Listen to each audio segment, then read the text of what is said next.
Saudara pendengar, selamat bertemu kembali dalam permenungan rohani berdasarkan perikop Kitab Suci. Bersama dengan saya, Pastor Leo Sipahutar. Permenungan ini diberi judul Doa dan Keheningan. Selamat mengikuti.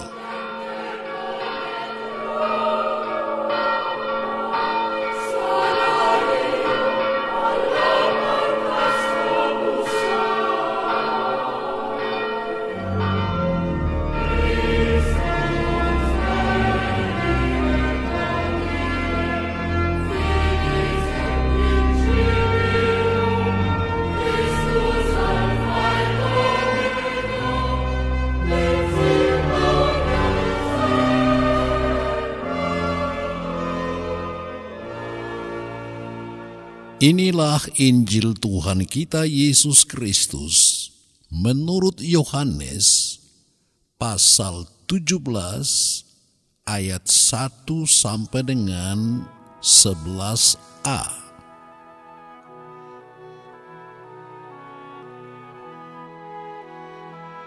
Yesus menengadah ke langit dan berkata, "Bapa, telah tiba saatnya. Permuliakanlah anakmu, supaya anakmu mempermuliakan engkau. Sama seperti engkau telah memberikan kepadanya kuasa atas segala yang hidup. Demikian pula ia akan memberikan hidup yang kekal kepada semua yang telah engkau berikan kepadanya. Inilah hidup yang kekal itu, yaitu bahwa mereka mengenal engkau, satu-satunya Allah yang benar, dan mengenal Yesus Kristus yang telah engkau utus. Aku telah mempermuliakan engkau di bumi dengan jalan menyelesaikan pekerjaan yang engkau berikan kepadaku untuk melakukannya.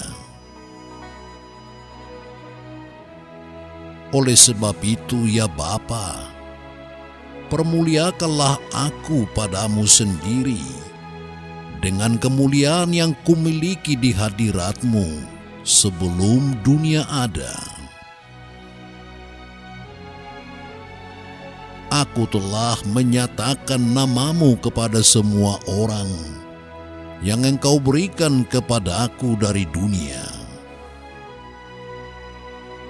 Mereka itu milikmu, dan engkau telah memberikan mereka kepada aku, dan mereka telah menuruti firman-Mu.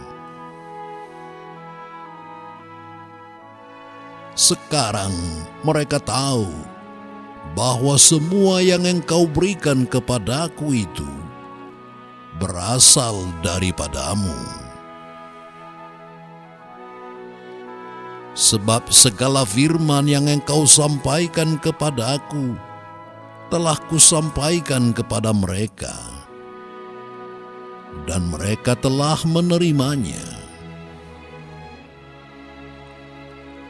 Mereka tahu benar-benar bahwa aku datang daripadamu, dan mereka percaya bahwa engkaulah yang telah mengutus aku.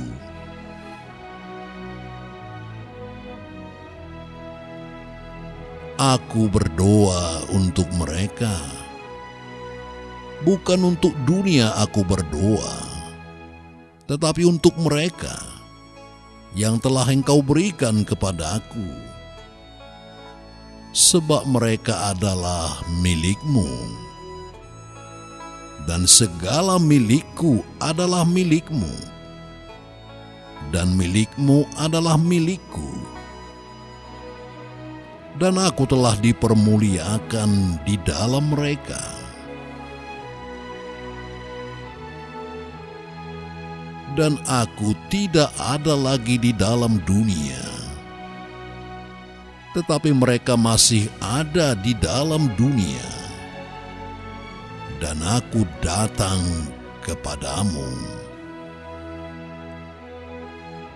Demikianlah Injil Tuhan.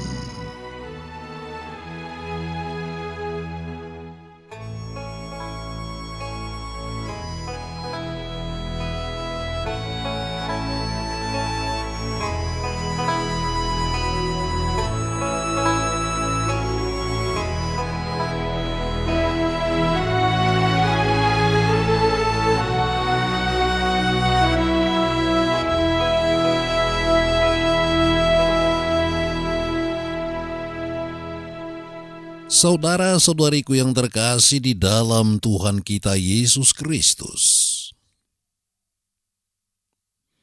Thomas A. Kempis adalah seorang pengarang rohani yang terkenal. Dialah yang menulis buku yang berjudul Mengikuti Jejak Kristus. Dalam buku itu, Thomas A. Kempis memberikan permenungan manis tentang cinta akan kesunyian dan ketenangan. Dengan teduh, ia menulis sebagai berikut ini. Jika kita sungguh-sungguh sampai ke dalam hati ingin bertobat, baiklah kita masuk ke dalam kamar kita. Kita tinggalkan keramaian dunia. Seperti tertulis dalam Mazmur 4 ayat 5, berkata-katalah dalam hatimu di tempat tidurmu, tetaplah diam. Di dalam kamar, kita akan menemukan apa yang sering akan kita lepaskan di luar.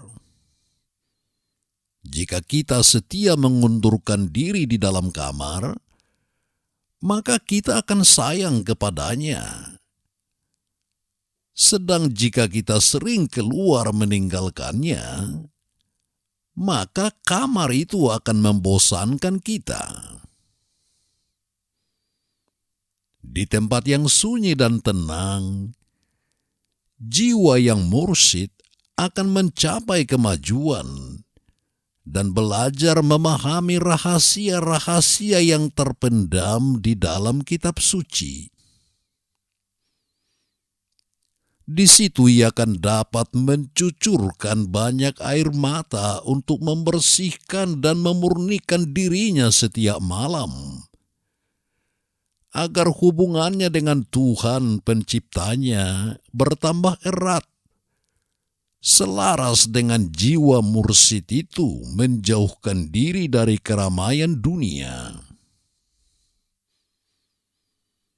Tutuplah pintu kamar kita dan berdoalah agar sahabat kita Yesus Kristus yang tercinta berkenan datang mengunjungi kita. Hendaklah kita tetap tinggal bersama Dia di dalam kamar kita. Karena di tempat lain kita tak merasakan ketenteraman yang begitu besar.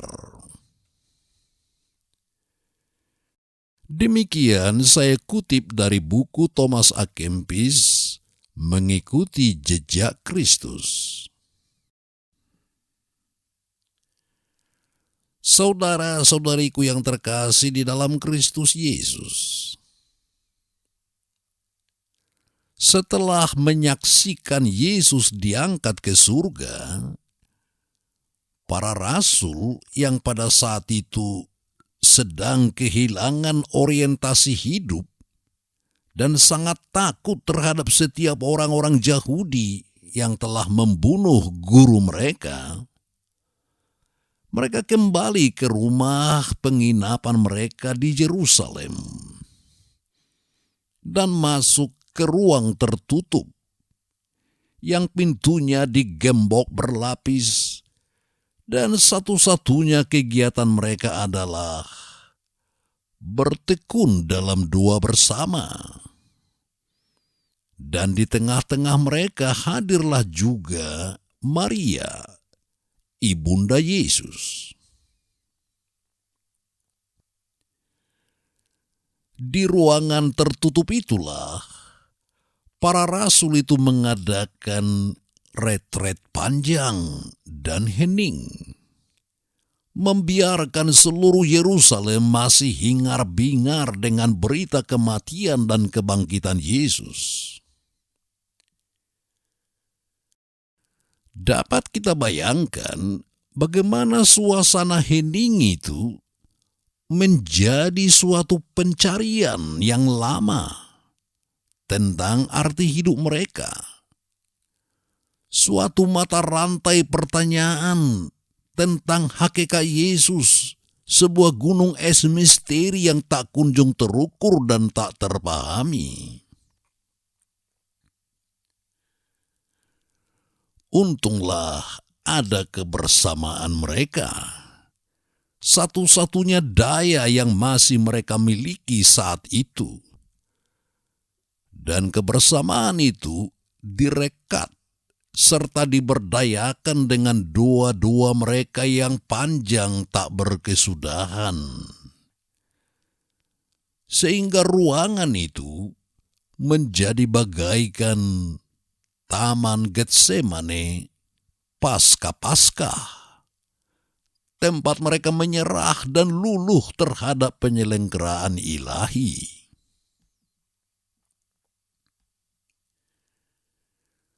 Saudara-saudari yang dikasihi Tuhan, doa, seperti kata orang bijak, adalah senjata terakhir orang beriman. Dan keheningan yang dihiasi dengan pemeriksaan batin adalah jalan tol bebas hambatan menuju ke hidup doa. Takkan ada doa tanpa keheningan batin. Dan batin yang hening hanya mungkin berkembang jika dikandung dalam rahim keheningan, sebuah kondisi yang diciptakan sendiri dan dengan sengaja oleh manusia untuk menemukan serta membesarkan jiwanya. Tak ada religiositas tanpa hidup doa dan keheningan. Dan tak mungkin seseorang menjadi religius jika tidak mencintai keheningan, bagaimanapun dia sibuk berkarya di dunia yang penuh dengan hiruk-pikuk perjuangan hidup.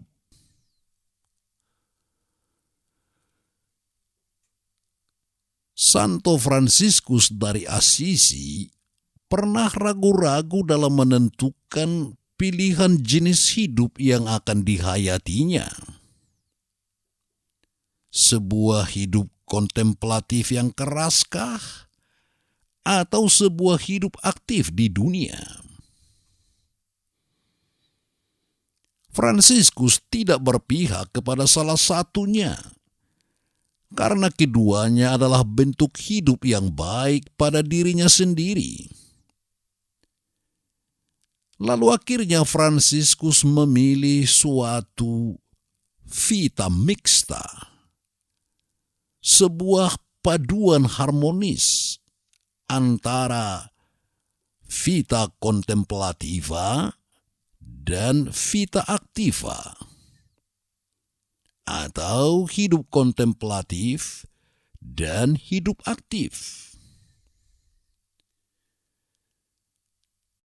Dengan pilihan ini, sang poverello atau si miskin dari Assisi itu memperlihatkan bahwa manusia memerlukan semacam ataraksia, seperti diajarkan oleh Epikuros, yakni sebuah keseimbangan hidup yang memberikan porsi yang pas untuk kesehatan dan keseimbangan jiwa.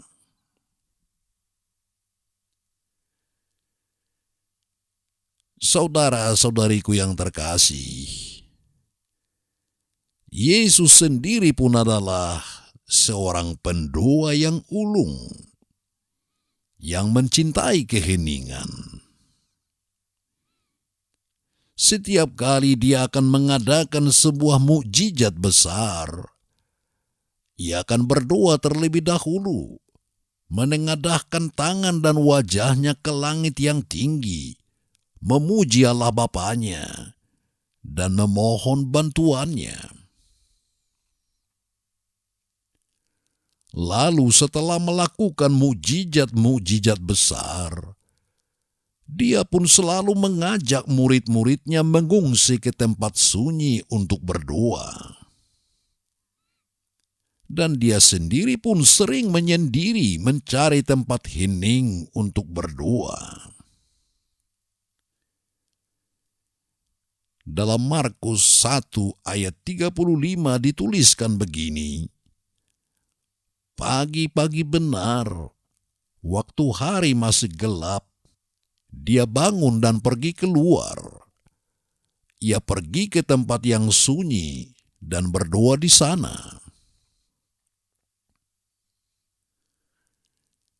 Dalam keheningan, Yesus berdoa. Dan dalam doanya yang hening bening, ia melaporkan kepada Bapanya segala pekerjaan hebat yang telah dilakukannya. Dan juga memohon kekuatan dari atas, agar dia mampu meminum cawan yang harus diminumnya, seperti yang terjadi di Taman Getsemani. Yesus, yang adalah anak Allah, merasa perlu untuk selalu berkontak dengan Tuhan dan mendapat energi baru agar dapat menghidupi hidupnya yang penuh tantangan.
Saudara-saudariku yang terkasih di dalam Tuhan kita Yesus Kristus, manusia senantiasa disibukkan oleh perkara duniawi yang mau tidak mau tak dapat disingkirkannya, karena memang harus hidup di dunia. Hanya saja makin banyak manusia modern yang menganggap bahwa doa dan mencari keheningan adalah sesuatu kegiatan yang membuang-buang waktu. Bagi manusia sibuk, dan selalu mengejar sukses, waktu itu adalah uang. Time is money. Dan karena itu, prayer is nonsense. Doa itu omong kosong. Orang Kristen sendiri sudah merasakan makin sulitnya berdoa dan makin tak logisnya keheningan. Dan karena itu tidak mampu lagi mengembangkan sebuah semangat berdoa, meskipun masih mempunyai kebiasaan berdoa. Ya, orang masih membuat tanda salib, masih mengucapkan doa Bapa Kami, doa Salam Maria, dan mengucapkan doksologi 3 kali sebelum dan sesudah makan. Tetapi semuanya hanya menjadi lip service, karena hatinya sudah kosong dan kerontang, karena tidak ada lagi roh yang menyejukkan.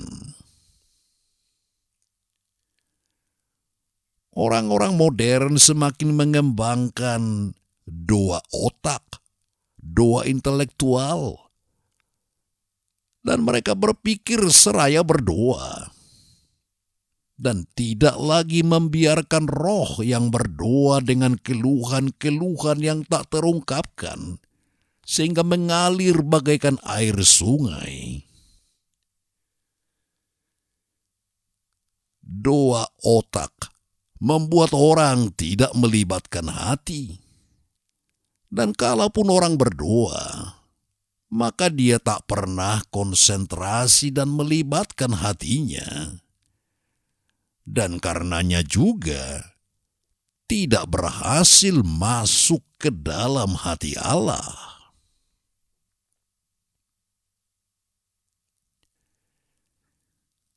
Saudara-saudariku yang dikasihi Tuhan, Alkisah, suatu ketika Santo Benediktus mengadakan perjalanan dengan menunggang kuda. Dan di suatu tempat, dia bertemu dengan seorang petani yang sedang berjalan kaki. Anda mempunyai pekerjaan yang enak dan gampang, kata sang petani. Dan melanjutkan, ya mengapa aku bukan seorang tukang doa, supaya aku dapat naik kuda. Lalu kata Santo Benediktus, Anda pikir berdoa itu gampang? Nah, jika Anda dapat mengucapkan satu doa Bapa Kami saja dengan penuh konsentrasi, kuda ini akan menjadi milikmu. Oh, setuju, teriak petani itu. Dan dia segera menutup matanya rapat-rapat dan mulai meresitir doa Bapa Kami. Lalu ketika sampai pada kata-kata, datanglah kerajaanmu, tiba-tiba petani itu berhenti berdoa dan bertanya, apakah aku akan mendapatkan pelana dan tali kekangnya juga?